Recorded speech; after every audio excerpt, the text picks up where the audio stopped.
Hello students, आज हम नया टॉपिक शुरू करेंगे, bad dates and recovery of bad debts. तो सबसे पहले आपको समझना है कि बैड डेट्स क्या होता है और रिकवरी ऑफ बैड डेट्स क्या होता है। और उससे पहले मैं आपको बताता हूँ कि डेटर्स क्या होता है। डेटर्स वो होते हैं जिनको हम क्रेडिट सेल्स करते हैं, ठीक है। ये ऑलरेडी आप पढ़ चुके हो। तो कि डेटर्स कौन से होते हैं, जिनको आपने क्रेडिट सेल्स की होती है उनको आप डेटर्स बोलते हैं, जिनसे हमने पैसे लेने होते हैं। या तो उनको हमने क्रेडिट सेल्स किया, या आपने उनको सर्विस प्रोवाइड की है और पैसे नहीं लिए हैं, तो इसलिए उनको बोलते हैं हम डेटर्स। डेटर्स से हमने पैसे लेने होते हैं, उसी को हम डेट्स भी बोलते हैं।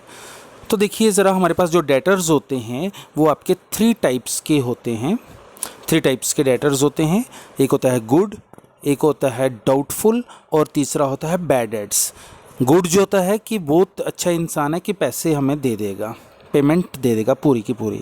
डाउटफुल वो होता है जिस पे शक होता है कि हो सकता है सारे पैसे ना दे, 80% दे, 70% दे, 90% दे, ठीक है। उसका डाउट होता है हमें, हो सकता है वो पूरे भी दे दे। फिर लास्ट होता है बैड डेट्स। बैड डेट्स का मतलब कि एक बार लेके गया तो दूसरी बार पैसे नहीं देगा, उसको हम बैड डेट्स बोलते हैं, ठीक है। वही आज हम करेंगे बैड डेट्स के बारे में। तो बैड डेट्स जो होता है वो बिजनेस में नुकसान होता है। Debit all expenses and losses nominal account है ये, ठीक है। ये ध्यान रखना आपने। तो मई 1 को आपको ये बता रहा है, Shri Sanat who hold 40,000 is declared insolvent. अब आपको उससे पहले मैं आपको इंसॉल्वेंसी या इंसॉल्वेंट के बारे में भी थोड़ा सा बता देता हूँ। इंसॉल्वेंट वो इंसान होता है जिसको हम कोर्ट ऑफ लॉ वो क्या करता है, उसको डिक्लेयर करता है कि ये इंसॉल्वेंट है। इंसॉल्वेंट का मतलब कि उसके पास पेड करने के लिए, डेट्स पेड करने के लिए पैसे नहीं हैं, उसका बिज़नेस ख़त्म हो चुका है, उसका सारा घर बिक चुका है, उसका बिज़नेस बिक चुका है, उसके पास कुछ भी नहीं, ठीक है। उसको जो कोर्ट ऑफ लॉ है फिर वो डिक्लेयर करता है इंसॉल्वेंट। तो वो कहाँ से देगा, ठीक है। इसलिए श्री सनत जो है वो डिक्लेयर्ड हो चुका है इंसॉल्वेंट, ठीक है। इंसॉल्वेंट हम अपनी देसी भाषा में उसको हम बोलते हैं दिवालिया हो जाना, दिवाला निकल जाना, ऐसे भी बोलते हैं, ठीक है। हिंदी में उसको बोलते हैं दिवालिया हो जाना, दिवालिया हो जाना। इंग्लिश में बोलते हैं इंसॉल्वेंट और हमारी भाषा में बोलते हैं दिवाला निकल जाना, ठीक है। Shri Sanat who owed 40,000 is declared insolvent. उसने हमारा 40,000 रुपया देना है, वो इंसॉल्वेंट हो चुका है। ओनली 70 पैसा in a rupee could be recovered as dividend. और उससे आपने 70% ही खाली रिकवर्ड किया है, ठीक है।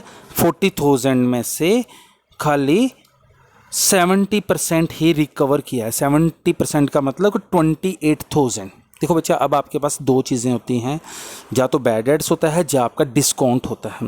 देखो ऐसा 40,000 रुपया अगर आपने लेना है तो अगर आप डिस्काउंट दोगे भी तो कितना दोगे, 500, 700, 1000 रुपया दे दोगे डिस्काउंट, उससे ज़्यादा थोड़ा दोगे डिस्काउंट। या 5% तक भी कर सकते हो, ठीक है।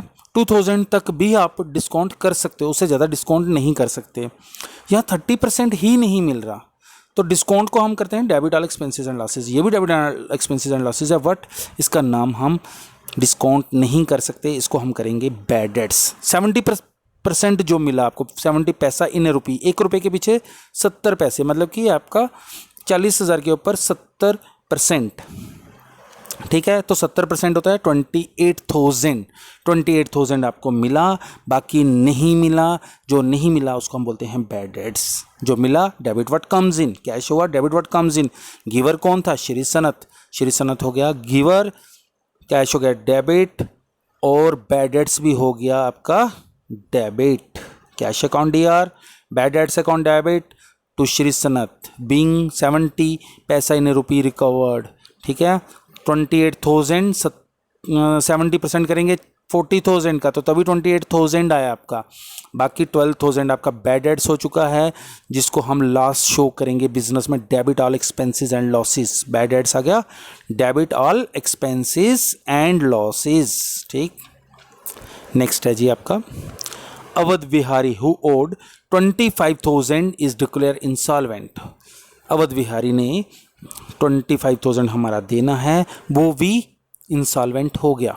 Nothing could be recovered from his estate, और उससे हमको कुछ भी नहीं मिला, उससे हमें कुछ भी नहीं मिला, उसने दिया ही नहीं कुछ पैसा, और वो इंसॉल्वेंट हो चुका है। और जब वो इंसॉल्वेंट हो चुका है तो वो हमको कुछ देगा नहीं, क्योंकि उसको कोर्ट ऑफ लॉ ने बोला हुआ है कि ये इंसॉल्वेंट है, तो हम उसको कुछ कर नहीं सकते।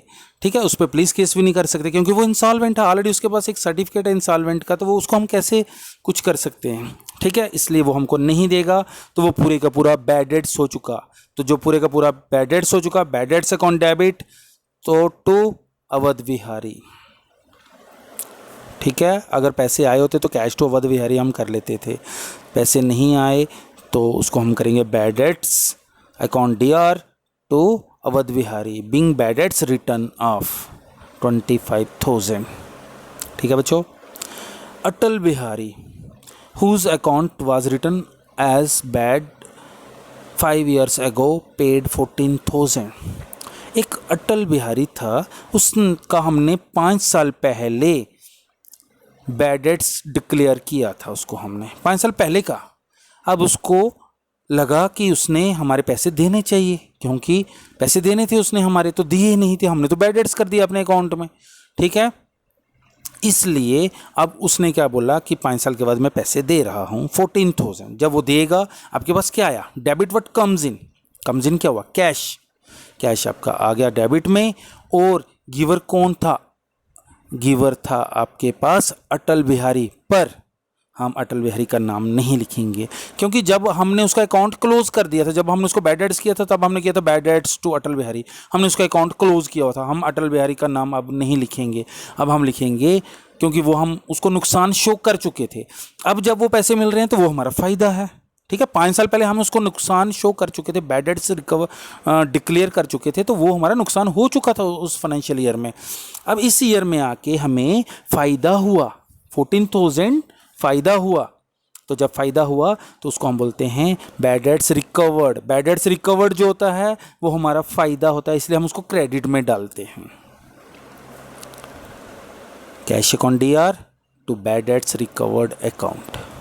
ठीक है बच्चों, कैश कम्स इन था, उसका नाम हम नहीं लिखेंगे, क्योंकि हम हमारा उससे आपको लेना देना नहीं था, हमने तो उसका अकाउंट क्लोज किया हुआ था। अब हमको जो मिले उसको हम बोलते हैं बैड डेट्स रिकवर्ड, इसको हम फ़ायदा मानते हैं, इसलिए क्रेडिट में डाल रहे हैं। To bad debts recovered, credit all incomes and gains, nominal account है, कैश आपका रियल है। ठीक है बच्चों, फिर है जी उसके बाद आपका received first instalment of 35,000 from Shabana who is declared insolvent. Shabana को क्या हुआ, उसको हमने डिक्लेयर किया था बैड डेट्स। शबाना को शबाना क्या हुआ, received first instalment of 35,000 from Shabana who is declared. वो इंसॉल्वेंट डिक्लेयर हुई है, पर उसने हमको बोला 35,000 रुपये अभी ले लो। ठीक है, ऑन अकाउंट, अभी उसको हमने डिक्लेयर नहीं किया, इसलिए हमारे पास क्या आया, कैश अकाउंट डेबिट, गिवर कौन है, शबाना। तो उसने ये नहीं बोला कि ये लास्ट पेमेंट है और इसके बाद मैंने नहीं देना है या कुछ ऐसा। अगर ऐसा बोला था तो हम उसको बैड डेट्स लिखते। तो खाली उसने बोला कि मैं 35,000 रुपये दे रहा हूँ, लेकिन वो डिक्लेयर हुई है इंसॉल्वेंट, उसे हमें को लेना देना नहीं है। उसने हमें कैश दिया है, हम करेंगे cash account D R, debit what comes in, giver कौन है, शबाना। ठीक है, 35,000। ठीक, फिर उसके बाद है जी आपका Javed Akhtar who owed 85,000 is declared insolvent, और वो डिक्लेयर्ड हो चुका है इंसॉल्वेंट। 85,000 उसने दे दिया, 85,000 उसने देना है हमारा। ठीक है, only 60% could be recovered from him. हाँ, और हमने उससे कितना रिकवर किया, 60%। 40% क्या हो गया, बैड डेट्स। जो मिला पैसा वो आपका आया cash comes in, debit what comes in, और बैड डेट्स आपका नुकसान है, debit all expenses and losses. और जवेद अख्तर आपका गिवर है। ठीक है, cash account DR, bad debts account DR to Javed Akhtar. 60% हम करेंगे 85,000 का, तो वो बनता है आपका 51,000। ठीक है, और जो उसका डिफरेंस है 85,000 माइनस 51,000 वो है 34,000, वो आपका बैड डेट्स। ठीक है बच्चों।